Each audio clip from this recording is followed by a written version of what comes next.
Hello friends, நம்ம இன்றைக்கி இந்த வீடியோவில் ரொம்ப நீட்டாக ரொம்ப ஃபினிஷிங்காக ஒரு லைனிங் ப்ளவுஸ் வந்து ஸ்டிச் பண்ணுறது எப்படின்னு பார்ப்போம். இப்போ இதை மாதிரி நீங்கள் ப்ளவுஸ் தைச்சி கொடுத்துட்டிங்கன்னா கஸ்டமர் குறை சொல்லணும்னு நினச்சாங்கன்னா கூட இந்த ஃபினிஷிங்கை பார்க்கும்போது கண்டிப்பாக உங்களை வந்து குறை சொல்லவே மனசு வராது, அந்த அளவுக்கு நீட்டாக இருக்கும். இப்போ வந்து இதுக்கு வந்து ஃபஸ்ட்டு வந்து நம்ம பேக் சைடு மடித்து தைக்கிறதுக்கு நான் இது வந்து 1/2 இன்ச் தான் கிளாத் விட்டுருக்கேன். ஏன்னா இது வந்து இடுப்பு பக்கம் நல்லா பார்டர் நல்லா திக்னஸாக இருக்குது கிளாத்து, அதனால் 1/2 இன்ச் வந்து கிளாத் விட்டுருக்கோம். சின்ன பார்டராக இருக்குது, அதனால் 1/2 இன்ச்சு மட்டும், அதாவது அந்த மெயின் கிளாத்தில் வந்து அந்த கரைபாகம் எந்த அளவுக்கு இருக்கோ அந்த அளவுக்கு மட்டும் லைனிங் கிளாத்லேயும் நான் வந்து கிளாத் வந்து விட்டுட்டு இது மாதிரி மார்க் பண்ணியிருக்கேன். அதை வந்து நீங்கள் ஃபஸ்ட்டே பார்த்தீங்கன்னா தெரிஞ்சிருக்கும். மடித்து வந்து விரலால் தேய்ச்சி எடுத்திருப்பேன். மெயின் கிளாத்தில் வந்து 2 சைடும் ஈக்குவலாக இருக்கிற மாதிரி மெயின் கிளாத்தோட ரைட் சைடு வந்து மேலே இருக்கணும். அதுக்கு மேலே நம்ம லைனிங் கிளாத்தை வச்சுட்டு இது மாதிரி தையல் போட்டுறோம். நெக்ஸ்ட் வந்து அடுத்தது வந்து அப்படியே கழுத்து ஷேப்புக்கு வந்து தையல் கொடுக்கணும். இது வந்து அடித்து தான் திருப்ப போகிறோம். ஷோல்டர் ஜாயிண்ட்லாம் ரொம்ப அதாவது அந்த ஷோல்டர் ஜாயிண்ட் வெளியில் தெரியாமல் ஃபினிஷிங்காக தைக்க போகிறோம். அம்போல் ஜாயிண்ட் தவிர மற்றது எல்லாமே வந்து நம்ம சிறு தெரியாமல் ஃபினிஷிங்காக தைக்க போகிறோம். ஸ்டெப் பை ஸ்டெப்பாக நான் வந்து வீடியோவில் சொல்லியிருக்கேன். நீங்கள் வந்து இதே மாதிரி தைச்சி கொடுக்கும்போது உங்களுக்கும் அதே ஃபினிஷிங் ரொம்ப நீட்டாக வரும். இப்போ கழுத்தோட சென்டர் மார்க் பண்ணிக்கோங்க. அதுலேருந்து 2 பக்கமும் கழுத்தோட அகலம் ஒரே அளவு இருக்கிற மாதிரி மார்க் பண்ணிவிட்டு அதுக்கு நேராக அந்த லைனிங் கிளாத்தோட அந்த எட்ஜி வரா மாதிரி வச்சு தையல் போடுங்க. இப்படி மார்க் பண்ணிவிட்டு தைக்கும் போது உங்களுக்கு வந்து கழுத்து அகலம் மாறாது. கரெக்டாக 1/4 இன்ச்சில் நம்ம மார்க் பண்ணியிருக்கோம். 1/4 இன்ச்சு அளவுக்கு தையல் வந்து போட்டு எடுத்திருக்கோம். இப்போ ரவுண்ட் ஷேப்புக்கு தகுந்த மாதிரி அந்த எக்ஸ்ட்ரா கிளாத் மெயின் கிளாத்தை கட் பண்ணி எடுத்துகிட்டு அந்த ரவுண்ட் ஷேப்கிட்ட இது மாதிரி இந்த தையலில் நம்ம போட்டிருக்கிற தையலில் படாமல் சிசர் கட் கொடுத்து இந்த பேக் பீஸை வந்து அப்படியே நம்ம எடுத்து வச்சுப்போம். ஷோல்டர் கரெக்டாக இருக்கிற மாதிரி எக்ஸ்ட்ரா கிளாத்தை கட் பண்ணிட்டேன். அவ்வளோதான். இப்போதைக்கு வந்து நம்ம பேக் பீஸில் இந்த அளவுக்கு மட்டும்தான் நம்ம வேலை முடிச்சிருக்கோம். இப்போ ஏன்னா ஷோல்டர் நம்ம ஜாயின் பண்ணுறதுக்கு அடுத்தது வந்து ஃப்ரண்ட் பீஸ் வந்து தைச்சிக்கிட்டு தான் ஷோல்டர் ஜாயின் பண்ணணும். இப்போ அடுத்ததாக வந்து ஃப்ரண்ட் பீஸ் தைக்கிறதுக்கு முன்னாடி பெல்ட்டு கிளாத் நான் இந்த அளவுலாம் கட் பண்ணி இன்னும் வைக்கல. 2 மெயின் லைனிங் கிளாத் எடுத்திருக்கேன். அதே சேம் அதே தான் நம்ம லாஸ்ட் வரைக்கும் அடித்து திருப்புற ப்ளவுஸ்க்கு வந்துட்டு மெயின் கிளாத்தோட ரைட் சைடுக்கு மேலே லைனிங் கிளாத் வச்சு தையல் போடணும். இப்போ அந்த சின்னதாக கரைபாகத்தில் உள்ள லைனிங் கிளாத் வந்து நமக்கு அது விரலால் தேய்ச்சி எடுக்கணும்னு தேவையில்ல. அந்த கரைபாகத்துலேயே வந்து கரை ஓரத்துலேயே நம்ம தையல் போடும்போது நேராக வரும் நமக்கு. இப்போ இதை மாதிரி மெயின் கிளாத்தில் ஒரு கிளாத்தும் லைனிங் கிளாத்தில் 2 கிளாத்தும் வச்சுட்டு இப்போ லைனிங் கிளாத்தை மட்டும் அப்படியே ரைட் சைடு திருப்பிட்டு நல்லா எட்ஜில் லைனிங் கிளாத்து மேலே தையல் போடுறேன். மறுபடியும் அப்படியே மெயின் கிளாத்தை திருப்பி எட்ஜில் தையல் போடுவோம். எல்லா இடத்துலையுமே நெக்குக்கு, அப்புறம் பேக் சைடு இடுப்புக்கு, இப்போ இந்த பெல்ட்டு கிளாத்தில் எல்லாத்துக்குமே இது மாதிரி ஃபினிஷிங் தையல் வந்து படிமான தையல் வந்து எட்ஜிலேயே போட போகிறோம் நம்ம. அப்போ வந்து சேம் ப்ளவுஸ் ஃபுல்லாகவே நமக்கு அதே ஃபினிஷிங்கில் இருக்கும், ரொம்ப நீட்டாக இருக்கும். இப்போ பெல்ட்டு கட் பண்ணும்போது ரொம்ப முக்கியமான விஷயம், ஃபால்ட்டு வராமல் நீங்கள் கட் பண்ணணும் அப்படின்னா, இப்போ 2 பெல்ட்டும் நம்ம தைச்சி எடுத்துக்கிட்டோமா, இப்போ பார்த்தீங்கன்னா தெரியும் லைனிங் கிளாத்தும் ஒரே பக்கம் இருக்குது. வெளிப்பக்கம் திருப்பும்போது ப்ளவுஸோட வெளிப்பக்கம் நீங்கள் இந்த பொசிஷன் மட்டும் மாறாமல் வைக்கணும். ஒருவேளை லைனிங் கிளாத்து மேலே தெரிகிற மாதிரி இருந்தால் 2 கிளாத்தும் லைனிங் கிளாத் மேலே தெரியணும், மெயின் கிளாத் உள்ளே போயிடணும். இப்போ இந்த வசத்தில் நீங்கள் கட் பண்ணும்போது தான் உங்களுக்கு பெல்ட்டோட அந்த லெஃப்ட் ரைட் வசம் வந்து, அதாவது பேக்கு ஃப்ரண்ட்டு அந்த வசம் வந்து மாறாது. இப்போ இந்த ப்ளவுஸ்க்கு வந்து பெல்ட்டோட அளவு என்னங்கிறத நான் காட்டுறேன். இப்போ ஷோல்டர் ஜாயிண்ட்டையும் ஆம்போல் கிட்டையும் கரெக்டாக வச்சுட்டு இந்த இடுப்பு ஜாயின் பண்ணியிருக்கோம்ல அதுக்குள்ளே இருக்கிற அளவு மட்டும் நம்ம அளந்துப்போம். ஃப்ரண்ட்டில் 2.5 இன்ச் இருக்குது, பேக்கில் 2 இன்ச் இருக்குது. இதில் நம்ம தையலுக்கு எக்ஸ்ட்ரா கிளாத் சேர்த்து கட் பண்ணணும். ஃப்ரண்ட்டில் வந்து நம்ம 2.5 இன்ச் எடுத்தோமா, ஒரு 3.25 இந்த அளவுக்கு மார்க் பண்ணிக்கங்க. ஏன்னா நம்ம ப்ளவுஸோட ஃப்ரண்ட்டு இந்த பெல்ட்டு கிளாத் ரெண்டுத்துலேயுமே நமக்கு கிளாத் வந்து ஜாயின் பண்ணும்போது குறையும். அதுக்கு தகுந்த மாதிரி ஒரு 1/4 இன்ச்சு ஒரு பாயிண்ட் எக்ஸ்ட்ரா பிடிச்சி தைப்போம்னா 3/4 இன்ச்சில் கட் பண்ணிக்கலாம். இப்போ இந்த ப்ளவுஸ்க்கு வந்து கிராஸ் வந்து 2.5 இன்ச்சு. ஃபஸ்ட்டு குஹுப்படி ஐப்படி ஜாயின் பண்ணுற இடத்த மார்க் பண்ணிவிட்டு அதுலேருந்து 2.5, இப்போ ஃப்ரண்ட்டில் உள்ள அளவுலேருந்து 3/4 இன்ச்சு வந்து கம்மி பண்ணி நான் அப்படியே ஷேப் கொடுக்குறேன். சும்மா ரஃபாக அப்படியே கையால் தான் நான் வந்து ஷேப் கொடுக்குறேன். ஷேப் கொடுத்துட்டு அப்படியே வந்து பெல்ட் வந்து நம்ம கட் பண்ணி எடுத்துக்கலாம். ஸோ நல்லா 3/4 இன்ச்சு விடும்போது உங்களுக்கு சைடு அப் அண்ட் டவுன் வராது, கரெக்டாக இருக்கும். ஒருவேளை நல்லா இன்னும் அதிகமாக தைக்கிறவங்களா இருந்தால் 1 இன்ச்சு கூட 2 பக்கமும் சேர்த்து நீங்கள் எக்ஸ்ட்ரா விட்டுங்க. இப்போ இதை மாதிரி கட் பண்ணும்போது பார்த்தீங்கன்னா தெரியும் பெல்ட்டோட ஃப்ரண்ட் பேக்கு நமக்கு மாறாது. இப்போ நெக்ஸ்ட் வந்து ஃப்ரண்ட் பீஸ் தைச்சி எடுத்துப்போம்.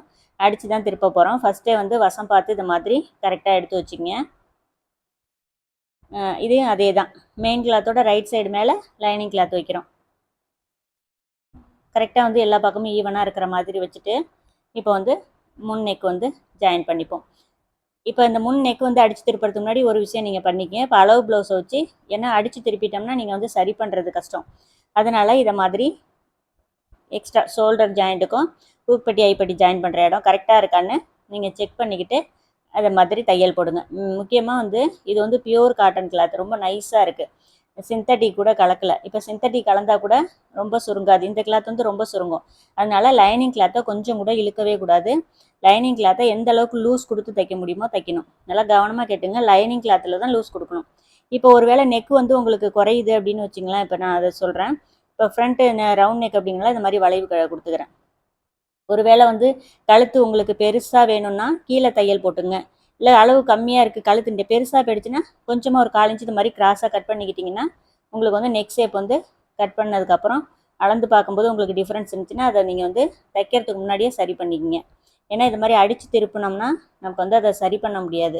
இப்போ கிராஸ் பீஸ் கொடுத்து தைக்கிறோம்னா நம்ம கொஞ்சம் அட்ஜஸ்ட் பண்ணி கட் பண்ணிக்கலாம். இதில் கட் பண்ண முடியாதுல்ல, அதுக்காக. ஸோ இப்போ லைனிங் கிளாத்தை வந்து ரைட் சைடு திருப்பி நல்லா ஓரத்தில் லைனிங் கிளாத் மேலேயே தையல் போட்டுட்டு இப்போ அப்படியே மெயின் கிளாத்தில் படிமான தையல் நல்லா ஓரத்தில் எட்ஜில் ஒரு தையல் தான் போட போகிறேன் இந்த ப்ளவுஸ்க்கு ஃபினிஷிங்க்கு. நல்லா சாண்டல் கலரில் இருக்குது. நல்லா கிளாத் வந்து ஷைனிங்காக நல்லா திக்னஸாக இருக்குது. அதனால இதுக்கு வந்து இந்த ஒரு தையல் மட்டும் போட்டு நான் ஃபினிஷிங் பண்ணுறேன். ஃபினிஷிங் வந்து ரொம்ப நீட்டாக இருக்கும். கண்டிப்பாக வந்து இது மாதிரி கிளாத்தில் நீங்கள் இதை இந்த மெத்தடில் ப்ளவுஸ் தைச்சி பாருங்கள், ரொம்ப நீட்டாக வரும். இது வந்து கிராஸ் கட்டிங் ப்ளவுஸு, அதுவும் ரொம்ப எந்த பக்கமே நீங்கள் கிளாத்தை இழுக்காமல் தைக்கும்போது தான் உங்களுக்கு ஃபினிஷிங் வந்து ரொம்ப நீட்டாக வரும். கிராஸ் கட்டிங் ஆல்ரெடி ஏற்கனவே வந்து கிராஸில் இருக்கும்போது கிளாத் வந்து நீளம், இதில் நீங்கள் இழுத்து தைச்சிட்டிங்கன்னா இன்னும் நீண்டுடும். அதனால் தைக்கும்போது இதை மாதிரி விஷயங்களை ரொம்ப கேர்ஃபுல்லாக பார்த்து கவனமாக தைங்க. பிகினர்ஸ்க்கு இது கொஞ்சம் கஷ்டமாக இருக்கும். நீங்கள் அதை கரெக்டாக ட்ரெயின் பண்ணும்போது ட்ரைனிங்லேயே நீங்கள் ஆரம்பத்துலேயே வந்து இந்த கிளாத்தோட பொசிஷன்லாம் தெரிஞ்சுக்கிட்டு தைக்க ஆரம்பிச்சிங்கன்னா உங்களுக்கு மிஸ்டேக்கே வராது. இப்போ நீங்கள் பார்த்தீங்கன்னா தெரியும், லைனிங் கிளாத்தில் லூஸ் இருக்கும், நமக்கு மெயின் கிளாத்து ஸ்டிப்பாக இருக்கும். இப்போ நினச்சதுக்கப்புறம் நமக்கு லைனிங் கிளாத் வந்து கொஞ்சம் சுருங்கிட்டாலுமே மெயின் கிளாத்தில் உங்களுக்கு சுருக்கமே வராது. இப்போ அடுத்தது வந்து நெக்ஸ்ட்டு அப்படியே டாட் வந்து நான் பிடிச்சிக்கிறேன். இது வந்து நான் கட்டிங் வீடியோ போல் ஸ்டிச்சிங்காக மட்டும்தான் இந்த வீடியோ போட்டிருக்கேன். அதனால் டாட்டோட அளவுகள்லாம் நான் வந்து சொல்லலை. ஒவ்வொரு அளவுக்கு தகுந்த மாதிரி டாட்டோட அளவுகள் கொஞ்சம் முன்ன பின்ன மாறும். இப்போ 3ஆவது டாட் மட்டும் பிடிக்கிற மெத்தட் மட்டும் நான் பார்த்து காட்டுறேன் உங்களுக்கு. 3ஆவது டாட் வந்து எதுவுமே நான் வந்து கோடு மார்க்கிங்லாம் ரொம்ப வச்சு மார்க்கர் வச்சு எதுவுமே போட்டிருக்க மாட்டேன். பார்த்தீங்கன்னா தெரியும். ஸோ இது வந்து உங்களுக்கு கட்டிங் வந்து ப்ராக்டிஸ் பண்ண எல்லாருக்குமே இந்த மாதிரி ஒரு ஃபினிஷிங் வந்து கண்டிப்பாக வந்துடும். இப்போ பெல்ட்டு வந்து அட்டாச் பண்ணோம். இதே மாதிரி ஃப்ரண்ட்டும் கரெக்டாக மாறாமல் எடுத்து வச்சிங்க. இப்போ மெயின் கிளாத்தை மட்டும் ஃபஸ்ட்டு எடுத்துக்கிறோம். மெயின் கிளாத்தில் பெல்ட்டு கிளாத்தில் ஒரு 1/4 இன்ச்சு விட்டுருங்க. அதுக்கு மேலே ப்ளவுஸோட ராங் சைடு மேலே இருக்கிற மாதிரி வச்சுருக்கேன். இப்போ டாட்டை வந்து நான் மடிக்கலை, கிராஸாக வந்து கொஞ்சமாக கட் பண்ணிக்கிட்டேன். கட் பண்ணிவிட்டு 1/4 இன்ச்சு 1 ஃபுட் அதிகமாக வந்து ஃபஸ்ட்டு ஒரு ஜாயின் பண்ணிப்போம். இப்போ அப்படியே ப்ளவுஸை வந்து சுருட்டிக்கிட்டே போங்க. போயிட்டு கரெக்டாக அந்த பெல்ட்டும் ஒரே ஈக்குவலாக வரணும். உங்களுக்கு எக்ஸ்ட்ரா அந்த ப்ளவுஸ் கிளாத் வந்து அதிகமாக இருக்கிறத வந்து நீங்கள் தள்ளி வச்சிடணும். அந்த பெல்ட்டும் வந்து 2 பெல்ட்டோட ஓரமும் கரெக்டான அளவில் வச்சு ஜாயின் பண்ணும்போது தான் உங்களுக்கு ஃப்ரண்ட்லேயும் கரெக்டான அளவு வரும். அந்த இடத்துல நீங்கள் மாற்றி கீற்றி வச்சிட்டிங்கன்னா உங்களுக்கு அளவு வந்து மாறும். ஒருவேளை ப்ளவுஸ் கட் பண்ணாமல் இந்த ப்ளவுஸ் பீஸில் கொஞ்சம் எக்ஸ்ட்ராவாக இருக்கும், அதை வேணால் நம்ம கட் பண்ணி எடுத்துக்கலாம் கிராஸாக. பார்த்தீங்கன்னா தெரியும். இப்போ இது மாதிரி கட் பண்ணி எடுத்துக்கலாம். ஸோ பெல்ட் கிளாத் வந்து மேட்சாக வைக்கும்போது தான் உங்களுக்கு கரெக்டான அளவில் வரும். இப்போ ஃப்ரண்ட்லேயும் கொஞ்சம் கிராஸாக இருந்ததை கட் பண்ணிக்கிட்டோம். ஃபினிஷிங் பார்த்தீங்கன்னா தெரியும். கப் ஷேப்லாம் நம்ம கச்சிதமாக அழகாக தைச்சி எடுத்துக்கிட்டோம். இந்த கிராஸை அந்த பெல்ட்டுக்கிட்ட நம்ம அடித்து தைக்காமல் கட் பண்ணி எடுத்துக்கிட்டேன். இப்போ அடுத்த ப்ளவுஸ் வந்து ஃப்ரண்ட் சைடு அப்படியே கொஞ்சம் வசம் மாறி வருது பாருங்கள். ஃபஸ்ட்டு ப்ளவுஸ் கிளாத்தை அதுக்கு மேலே பெல்ட்டு கிளாத்தை வச்சு ஜாயின் பண்ணியிருக்கோம். இப்போ மேலே உள்ள கிளாத்தை அப்படியே சுட்டிட்டு போய் ஏற்கனவே நம்ம போட்டுக்கிற தையல் நல்லா வெளிப்பக்கம் தெரியும். அதனால் அடுத்த தையல் போடும்போது நமக்கு ரொம்ப ஈஸியாக இருக்கும். அதே தையல் மேலேயே நம்ம போட்டு ஜாயின் பண்ணிக்க வேண்டியது தான். அந்த லெஃப்ட் ரைட் வசம் மாறும்போது அந்த தைக்கிற பொசிஷனும் கொஞ்சம் மாறும். அதை வந்து கரெக்டாக நீங்கள் ஃபாலோ பண்ணிங்கன்னா பிரிக்க வேண்டிய அவசியமே இருக்காது. தைக்கும் போதே உங்களுக்கு கரெக்டாக வந்துடும். கொஞ்சமாக இருந்த கிளாத்தை பார்த்தீங்கன்னா தெரியும். இப்போ நான் வந்து கட் பண்ணி எடுத்துக்கிட்டேன். இப்போ தைச்சதுக்கப்புறம் நமக்கு ஐப்பட்டி ஹூக்பட்டி ஜாயின் பண்ணுறதுக்கு முன்னாடியே இந்த ஃப்ரண்ட் பீஸ் ரெண்டும் கரெக்டாக இருக்கான்னு பார்த்துங்க. ஐப்பட்டி உயரமும் ஹூக்பட்டி உயரமும். இப்போ ஐப்பட்டி தைக்கிறதுக்கு ஒரு 4.5 இன்ச்சு அகலம் இருக்கிற மாதிரி கிளாத் எடுத்துக்கிறேன். இப்போ வந்து ஃபஸ்ட்டு அந்த கிளாத்தை வச்சுட்டு ப்ளவுஸோட ரைட் சைடு மேலே வந்து ஒரு 1/2 இன்ச்சு கிளாத் அப்படியே மடிச்சிட்டேன். கீழே கொண்டு வந்துட்டு ஒரு 1/2 இன்ச்சு கிளாத் எக்ஸ்ட்ரா விட்டு அதையும் மெயின் கிளாத்துக்கு மேலே இதை மாதிரி ஸ்டிப்பாக மடிச்சுட்டு தையல் போட்டுக்கிறேன். இது வந்து ஒவ்வொரு ஸ்டெப்பும் நான் ஒவ்வொரு ப்ளவுஸ்லையும் ஒவ்வொரு மாதிரி எந்த அளவுக்கு ஈஸியாக நீங்கள் தைக்க முடியுமோ அந்த அளவுக்கு வந்து சொல்லிகிட்டு இருக்கேன். இப்போ இருக்கிற கிளாத்தை அப்படியே ஃபஸ்ட்டு ஒரு ஃபோல்டிங் பண்ணிவிட்டு மறுபடியும் ஒரு ஃபோல்டிங் பண்ணி மடித்த பிசரெல்லாம் வெளியில் தெரியாத அளவுக்கு கீழே அப்படியே மேலே தையல் போட்டு நிப்பாட்டிட்டு கீழே கரெக்டான அளவை இதை மாதிரி கீழே மடித்து இப்படி ஸ்டிப்பாக பிடிச்சி இழுத்திங்கன்னா ஒரே அளவில் கரெக்டாக வரும் உங்களுக்கு. அப்படியே ஸ்ட்ரைட்டாக வந்து தையல் போட்டுடலாம். ரொம்ப சிம்பிளான விஷயங்கள் தான் இதெல்லாம். நீங்கள் வந்து ரொம்ப ஆரம்பத்துலேயே இந்த மாதிரி விஷயங்கள்லாம் கொஞ்சம் ஃபாலோ பண்ணி கற்றுக்கிட்டிங்கன்னா ரொம்ப நீட்டாக தைக்க முடியும் உங்களால். வேலை ரொம்ப எந்த அளவுக்கு ஈஸியாக முடியுமோ அந்த அளவுக்கு நம்மளாலே சீக்கிரம் தைக்க முடியும். இப்போ அதே மாதிரி ஐப்பட்டி ஹூக் பட்டி எடுத்துருக்கோம். ஹூக் பட்டிக்கு 2.5 இன்ச்சு கிளாத் அகலம் எடுத்திருக்கேன். அதை காமிக்க மறந்துட்டேன். அதே சேம் மெத்தட் தான். ஆனால் அந்த வசம் மட்டும் பார்த்துங்க. ஃபஸ்ட்டு ரைட் சைடு மேலே இருந்துச்சு, இப்போ ராங் சைடு மேலே இருக்குது ப்ளவுஸில். எப்போதும் போல தான் தைச்சிட்டு ஜாயிண்ட் வந்து ரைட் சைடு திருப்பிட்டு, நான் சொல்கிறது உங்களுக்கு புரியலைன்னா கூட வீடியோ பார்த்தீங்கன்னா கண்டிப்பாக உங்களுக்கு புரியும். இப்போ ஹூக் பட்டியோட அகலம் வந்து எந்த அளவுக்கு தேவையோ அந்த அளவுக்கு எக்ஸ்ட்ரா கிளாத்தை மடிச்சுட்டு இப்போ அப்படியே தையல் வந்து போட்டுக்கணும். இப்போ நெக்குக்கிட்ட வந்து உங்களுக்கு நேராக வராது, கிராஸாக தான் வரும். இப்போ கிராஸாக தையல் போட்டுட்டு இப்போ நான் போடுற மாதிரி கொஞ்சமாக, அதாவது ஒரு ஃபுட்டில் ஒரு பாதி அளவுக்கு கொஞ்சம் கேப் விட்டு தையல் போட்டிங்கன்னா ஹூக் பட்டியில் வெளிப்பக்கம் எந்த சுருக்கம் வராது. பார்த்தீங்கன்னா தெரியும். இந்த அளவுக்கு கேப் விட்டு தையல் போட்டிங்கன்னா ஹூக் பட்டி வெளி பக்கமும் ரொம்ப நீட்டாக வரும். எங்கேயும் சுருக்கம்லாம் இருக்காது. ஸோ இப்போ 2 பக்கமும் நமக்கு தைச்சதுக்கப்புறம் ஒரு தடவை செக் பண்ணி காட்டுறேன். கரெக்டாக இருக்குது. ஹூக் மாட்டினதுக்கப்புறம் நமக்கு கரெக்டாக வரும். ஸோ அடுத்ததாக வந்து ஷோல்டர் ஜாயின் பண்ணிப்போம். ஷோல்டருக்கு அதே மாதிரி தான். இன்னும் நம்ம பேக் சைடு தைச்சி வச்சதோடு அப்படியே இருக்குல்ல, இதில் வந்து பார்த்துங்க இந்த வசமும் கரெக்டாக பார்த்துங்க. இப்போ லைனிங் கிளாத்து மேலே இருக்குது ப்ளவுஸோட. அந்த ஹூக் பட்டி ஐப்பட்டி வசம் கரெக்டாக வைக்கும்போது உங்களுக்கு தெரியும், அது மாறத்துக்கு வாய்ப்பு இல்லை. இப்போ இந்த பொசிஷனில் வச்சுட்டு கரெக்டாக அந்த நெக்கு ஒட்டினா மாதிரி வரணும். ஃப்ரண்ட் பீஸ் அங்கே ஷோல்டர் கிட்டே வைக்கிறீங்க பாரு, அதில் வந்து உங்களுக்கு கேப் இல்லாமல் வைக்கணும் நீங்கள். அப்போ தான் வந்துட்டு திருப்பும் போது நமக்கு நேராக வரும். கொஞ்சம் ஒரு ஃபஸ்ட்டு டைம் வைக்கும்போது கொஞ்சம் கஷ்டமாக இருக்கும். அது கரெக்டான அளவில் வச்சுட்டு நீங்கள் இந்த மாதிரி தையல் போடுங்க. ஒரு தையல் போட்டாலே போதும் மேக்ஸிமம். இது வந்து பிரியறதுக்குலாம் வாய்ப்பே இல்லை. ஸோ இந்த சைடு அதே மாதிரி பார்த்தீங்கன்னா தெரியும். இந்த ப்ளவுஸோட லைனிங் கிளாத்தும் பேக் பீஸோட லைனிங் பீஸும் ஒரே பொசிஷனில் வைக்கிறோம். வச்சுட்டு ஃபஸ்ட்டு அப்படியே லாக் ஸ்டிச் போட்டுட்டு அதுக்கப்புறம் தையல் போடும்போது ரொம்ப ஈஸியாக இருக்கும். நழுவெல்லாம் வராது உங்களுக்கு. இப்போ நல்லா இந்த கார்னரில் வந்து நல்லா எடுத்து விட்ருங்க. இந்த மாதிரி எடுத்து விட்டு உங்களுக்கு 2 பக்கம் பார்க்கும்போது ஃபினிஷிங் வந்து ரொம்ப நீட்டாக வந்துடும். அவ்வளோதான், சிம்பிள் தான் இந்த ஷோல்டர் ஜாயிண்ட் வந்து. இப்போ அப்படியே பேக் சைடு வந்து அந்த உள்ளே கை கொடுத்து இன்னொரு பக்கத்து அந்த ஃப்ரண்ட் போர்ஷனை வந்து உள் பக்கமாக கொடுத்து இழுத்துட்டு பேக் பக்கம் வந்து நீங்கள் பேக் நெக்குக்கு வந்து எட்ஜில் தையல் போட வேண்டியது தான். ஒரே ஒரு தையல் தான் போட்டு ஃபினிஷிங் பண்ணுறோம். லைனிங் கிளாத் மேலே படிமான தையல்லாம் நம்ம போடலை. ஏன்னா பேக் பீஸ் 2 பக்கமே நம்ம தையல் போட்டுட்டனால அதை மாதிரி போட முடியாது. அதனால் இது மாதிரி இப்போ வந்து இந்த பேக் சைடு வந்து நீங்கள் ஃபஸ்ட்டு நெக்கை ஃபினிஷிங் பண்ணி தையல் போட்டுட்டு அதுக்கப்புறம் இடுப்பு பக்கம் போடுங்க. எக்ஸ்ட்ரா கிளாத் உங்களுக்கு மெயின் கிளாத் வந்து சுருக்கம் இல்லாமல் கீழ்ப்பக்கம் இழுத்து வச்சு தையல் போட உங்களுக்கு ஈஸியாக இருக்கும். நீங்கள் ஃபஸ்ட்டே வந்து முதுகு பக்கம் தையல் போட்டுறக்கூடாது. அதே மாதிரி நூலை கட் பண்ணும்போது நல்லா ஒட்டின மாதிரி கட் பண்ணி விட்ருங்க. எங்கேயும் பிசுறு தெரியாமல் கட் பண்ணுங்கள். அப்போ தான் நமக்கு நீட்டாக இருக்கும் பார்க்குறதுக்கு. ஸோ வந்து பேக் சைடு கீழ்ப்பக்கம் இப்போ எட்ஜில் தையல் போடுங்க. இந்த தையல் வந்து லைனிங் கிளாத் மேலே வந்துடக்கூடாது. முடிஞ்ச வரைக்கும் மெயின் கிளாத்து நல்லா இதை மாதிரி எடுத்து விட்டுட்டு நல்லா ஓரத்தில் தையல் போடுங்க. ரவுண்ட் ஷேப்புக்கு ஒரு சிலர் பிரிஞ்சிடாதான்னு கேட்குறீங்க. கண்டிப்பாக பிரியாது. ரவுண்ட் ஷேப் நெக்கு வந்து உங்களுக்கு பிரியறதுக்கு வாய்ப்பே இல்லை. பா நெக்குக்கு வேணால் ஒரு சில நேரம் அந்த கார்னர் வந்து விடுறதுக்கு வாய்ப்பு இருக்குது. அதுக்கு வந்து நீங்கள் எக்ஸ்ட்ரா கிளாத் கொடுத்து எப்படி தைக்கிறதுன்னு வீடியோ போட்டிருக்கேன், அதை பாருங்கள். இல்லைன்னா நீங்கள் வந்து நெக் பீஸ் கொடுத்தும் ஃபினிஷிங் பண்ணிக்கலாம். இப்போ பேக் சைடு வந்து மெயின் கிளாத்தையும் லைனிங் கிளாத்தையும் ஜாயின் பண்ணணும். இப்போ நான் வந்து இந்த நீட்டில் வந்து தையல் போடலை. அப்படியே ஆம்கோல் கிட்ட மட்டும் அப்படியே ஜாயின் பண்ணிக்கிறேன். இப்போ இது மாதிரி போடுற தையல் வந்து நீங்கள் ஒரு ஃபுட்டுக்குள்ளேயே போடுங்க. அப்போ தான் நமக்கு வந்து ஸ்லீவ்லாம் ஜாயின் பண்ணதுக்கப்புறம் இப்போ எக்ஸ்ட்ரா நம்ம இந்த மாதிரி ஜாயிண்ட்டுக்காக போடுற தையல் வந்து உங்களுக்கு வெளியில் தெரியாமல் இருக்கும். முடிஞ்ச வரைக்கும் லைனிங் கிளாத்தை கொஞ்சம் கூட இழுத்துறாதீங்க. இது பியூர் காட்டன். நான் சொன்ன மாதிரி இது மாதிரி கிளாத்தில் நீங்கள் இழுத்து தைக்கவே கூடாது. ஸ்டிப்பாக வச்சு லைனிங் கிளாத்தை ஜாயின் பண்ணிட்டீங்கன்னா உங்களுக்கு வந்து மெயின் கிளாத்தில் சுருக்கம் வரும்.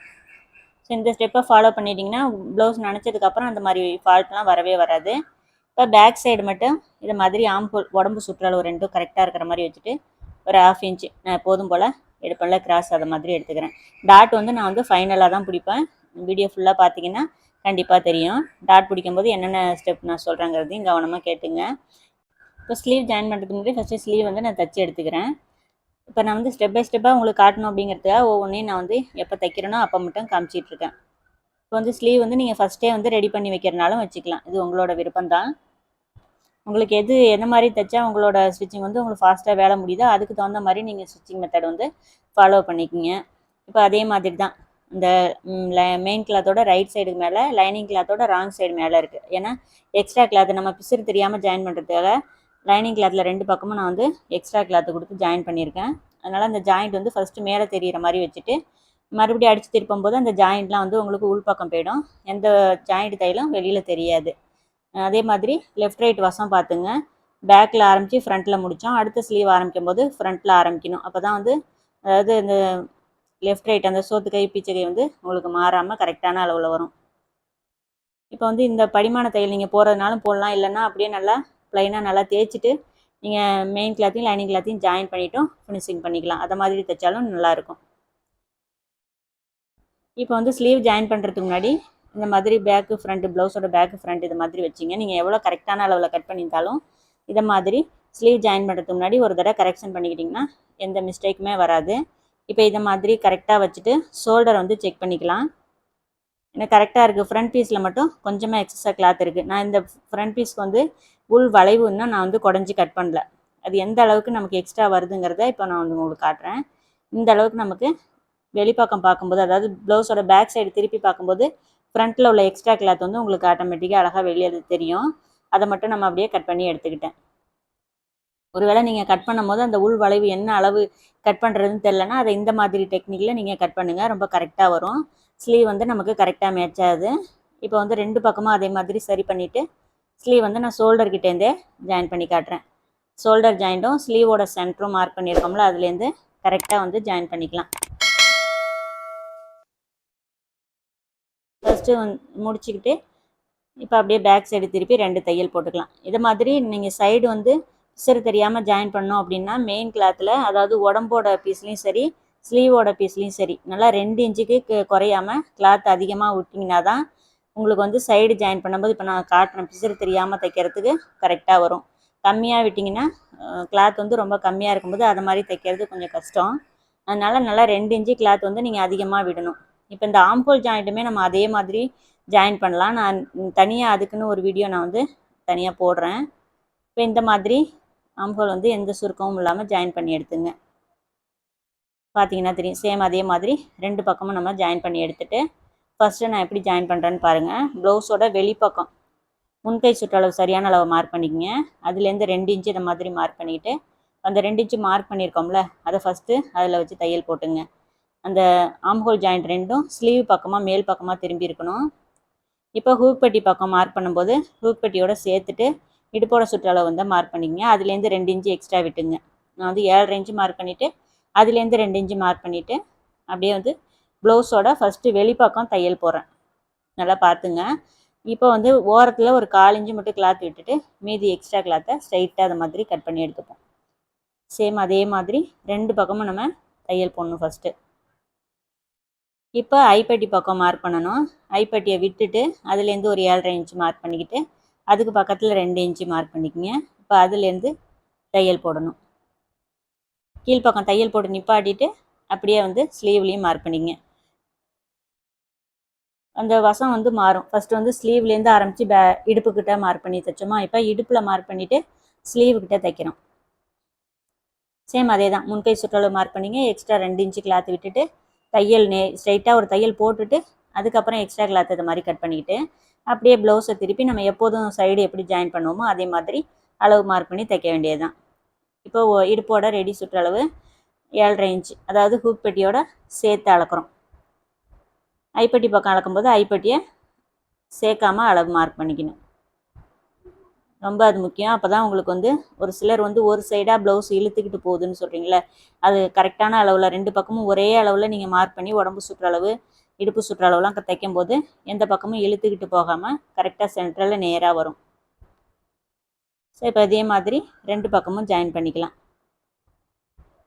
ஷோல்டர் ஜாயிண்டிங் உங்களுக்கு எல்லாமே பார்த்தீங்கன்னா தெரியும்.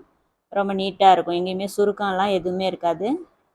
இப்போ சேம் அதே மாதிரி தான் 2 பக்கமும் சைடு வந்து ஜாயின் பண்ணிக்கலாம். முன்கை சுற்றளவு இதே மாதிரி ஸ்ட்ரெயிட்டாக நீங்கள் தையல் போடும்போது ஒரு 6.5 இன்ச்சு முன்கை சுற்றளவு இருக்குன்னா ஒரு பாயிண்ட் வந்து நீங்கள் அதிகமாகவே வச்சிங்க லைனிங் கிளாத்துக்கெலாம். அப்போ தான் என்ன தைச்சதுக்கப்புறம் அந்த ஒரு நூல் அளவு உங்களுக்கு குறையும். தையல் போட்டுட்டு வெளிப்பக்கம் நீங்கள் அளந்து பார்க்கும்போது எப்போயுமே ஒரு பாயிண்ட் வந்து ஒரு பாயிண்ட்டுங்கிறது அந்த 1/4 இன்ச்சுக்குள்ளே 2 கோடு இருக்கும் பார்த்தீங்களா, அதில் ஒரு கோடு அந்த அளவுக்கு ஒரு ஒரு தையல் வந்து எக்ஸ்ட்ரா இருக்கிற அளவுக்கு விட்டுட்டு நீங்கள் தையல் போடணும். இப்போ 2 பக்கமும் நான் 3 தையல் மேக்ஸிமம் 3 தையல் தான் எப்பவும் போடுவேன். அதை மாதிரி போட்டு ஃபினிஷிங் பண்ணிட்டேன். இப்போ ப்ளவுஸோட இடுப்பு சுற்றளவு அளந்துட்டு பார்க்கும்போது 2.25 இன்ச்சு அதிகமாக இருக்குது. இப்போ ப்ளவுஸோட இந்த பக்கம் எல்லாமே பார்த்தீங்கன்னா தெரியும், ஷோல்டர் ஜாயின்ட்லாம் நமக்கு ரொம்ப நீட்டாக இருக்கும், எங்கேயுமே பிசுறே இருக்காது. இப்போ இந்த சைடு ஜாயின்ட்லேருந்து சென்டர் இதை மாதிரி மார்க் பண்ணிக்கங்க. மார்க் பண்ணிவிட்டு 1/4 இன்ச்சு 2.25 இன்ச்சு இருக்குன்னா 1/4 இன்ச்சு பிடிச்சிங்கனாலே உங்களுக்கு கரெக்டாக வந்துடும். அதே மாதிரி நீளம் பார்த்தீங்கன்னா 4 இன்ச் தான் பிடிச்சிருக்கேன். இந்த ப்ளவுஸோட பேக் இடுப்பு உயரத்துக்கு தகுந்த மாதிரி டாட்டோட நீளம் வந்து நீங்கள் பிடிங்க. அகலம் வந்து எந்த அளவுக்கு மீறுதோ அதை பிடிக்கிறோம். இது வந்து 13.5 இன்ச்சு தான் இருக்கும் நமக்கு இடுப்போட இறக்கம். ஸோ அதுக்கு தகுந்த மாதிரி நான் வந்து 4 இன்ச்சு. இப்போ 14 இன்ச்சு 15 இன்ச்சு அப்படிலாம் இருந்துச்சுன்னா நீங்கள் 4.5 இன்ச்சு டாட்டோட நீளம் பிடிச்சிக்கலாம். ஸோ எப்போதும் போல் ஹூக் பட்டி ஐப்பட்டிக்கு நீங்கள் வந்து மார்க் பண்ணிவிட்டு ஹூக் வந்து கட்ட ஆரம்பிக்கலாம். ஸோ இந்த ப்ளவுஸோட ஃபினிஷிங் எப்படி இருக்குன்னு சொல்லுங்கள். ப்ளவுஸ் ஸ்டிச்சிங் வந்து உங்களுக்கு பிடிச்சிருந்தால் லைக் பண்ணுங்கள். இதே மாதிரி நெக்ஸ்ட் வீடியோவில் பார்க்கலாம். Bye friends.